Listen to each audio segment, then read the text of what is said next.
الگ ہے تراویح روزوں کی شان لیلۃ القدر کی کہ نازل ہوا جس میں سارا قرآن۔ ناظرین آداب، میں سیدہ صالحہ جبین سیاسی تقدیر کے یوٹیوب چینل پہ آپ کا استقبال کرتی ہوں اور امید ہے مزاج گرامی خیر ہوں گے۔ اور میرا آج کا عنوان ہے مال، یعنی مال کا فتنہ۔ اللہ کا ارشاد ہے کہ مال کا فتنہ کیا ہوتا ہے، یعنی مال سے محبت کرنے والا، مال جمع کر کے اس کا استعمال غلط کرنے والا یہ ایک فتنے میں مبتلا ہو جاتا ہے۔ تو اللہ کے نبی کا ارشاد ہے کہ ہر امت، ہر نبی کے دور کی امت کسی نہ کسی فتنے میں مبتلا رہی ہوگی، اور میری امت یقیناً مال کے فتنے میں مبتلا ہوگی۔ اللہ تعالیٰ فرماتا ہے کہ مال سے محبت کرنے کا مراد ہے اپنے آپ کو فتنے میں ڈالنا، یعنی اپنے آپ کو عذاب میں ڈالنا، آزمائش میں ڈالنا۔ کیونکہ جتنی زیادہ مال سے محبت ہوگی اور مال کو اپنے سے زندگی کا مقصد بنائیں گے، مال ہی کو جمع کرنے کے مراد زندگی ہے، تو یقیناً اللہ تعالیٰ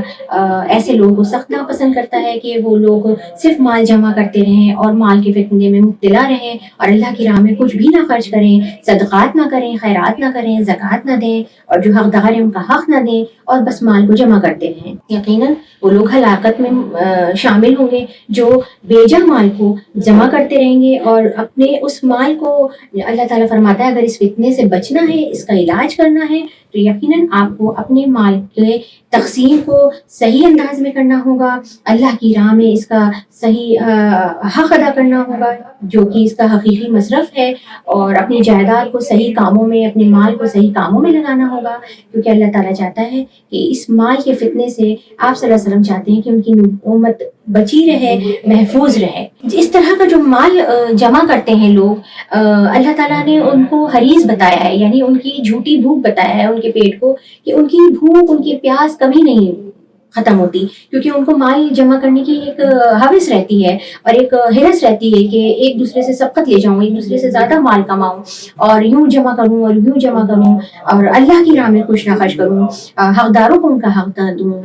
یتیم مسکین کو ان کا حق نہ دوں۔ تو اللہ تعالیٰ ایسے لوگوں کو سخت ناپسند فرماتا ہے۔ وہیں اللہ تعالیٰ ایسے لوگوں کو بہت محبوب رکھتا ہے جو اپنے مال میں سے اللہ کی راہ میں دل کھول کر خرچ کرتے ہیں، اور جن کا مال بہت مختصر ہوتا ہے اس کے باوجود وفاداروں کو ان کا حق دیتے ہیں اور مسکینوں کو ان کا حق دیتے ہیں، اللہ کی راہ میں بہت فراوانی سے دل کھول کر مخیر فیاضی دکھاتے ہیں۔ ایسے لوگوں کو اللہ تعالیٰ، ایسے لوگوں کے دلوں میں اللہ تعالیٰ اطمینان اور خوشی ڈال دیتا ہے، ان کے مال میں برکت ڈال دیتا ہے، ان کے تھوڑے سے مال میں ہی وہ بہت زیادہ اپنی زندگی کو بابرکت محسوس کرتے ہیں۔ اور جو حریص لوگ ہوتے ہیں وہ اللہ تعالیٰ کی نظر میں اتنے زیادہ بخل اور لالچی لوگوں میں شمار ہوتے ہیں کہ اللہ تعالیٰ ان کے دل کو کبھی چین سکون نہیں دیتا ہے۔ میرا آج کا یہ عنوان کہ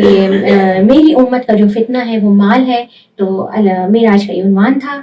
کہ اللہ کے نبی اور اللہ کا کیا فرمان ہے کہ مال سے محبت کرنے والے لوگ کس طرح ہوں گے۔ لہٰذا آپ سب سے درخواست ہے، آپ گزارش ہے ناظرین، کہ جو بھی آپ لوگ مال و دولت کماتے ہیں، یا آپ لوگ جو بھی آپ لوگوں کی رزق روزی ہے، اس میں سے آپ تھوڑا تھوڑا اللہ کی راہ میں خرچ کریے۔ ماہ رمضان مبارک مقدس مہینہ بہت اپنے جوش و خروش کے ساتھ گزر رہا ہے اور اختتام پذیر ہونے والا ہے، لہٰذا اس مہینے میں اپنے دل کو مخیر بنائیے اور دل کھول کر فیاضی کے ساتھ مظاہرہ کیجیے، غریبوں کو ان کی امداد کیجیے، مستحقین کو دیجیے، اور بھوکوں کو کھانا کھلائیے۔ اللہ تعالیٰ کو سخت محبوب ہیں وہ لوگ جو بھوکوں کو پیٹ بھرتے ہیں، اور یقیناً اللہ تعالیٰ ہم سب سے اس کام کی عمل کی توفیق دے، ہدایت دے۔ اور میں گزارش کرتی ہوں کہ اب رخصت لیتی ہوں آپ لوگوں سے، اور میرا یہ چھوٹا سا پروگرام یقیناً آپ لوگوں کو پسند آئے گا، اور سیاسی تقدیر کے یوٹیوب چینل کو لائک، شیئر اور سبسکرائب کرنا مت بھولیے گا، بیل آئیکن دبا کے ہمیں شکریہ کا موقع ادا کیجیے۔ میں سیدہ صالحہ جبین سیاسی تقدیر کے یوٹیوب چینل پہ الوداع کہتی ہوں، مع السلامہ۔ الگ ہے تراویح روزوں کی شان لیلۃ القدر کی کہ نازل ہوا جس میں سارا قرآن۔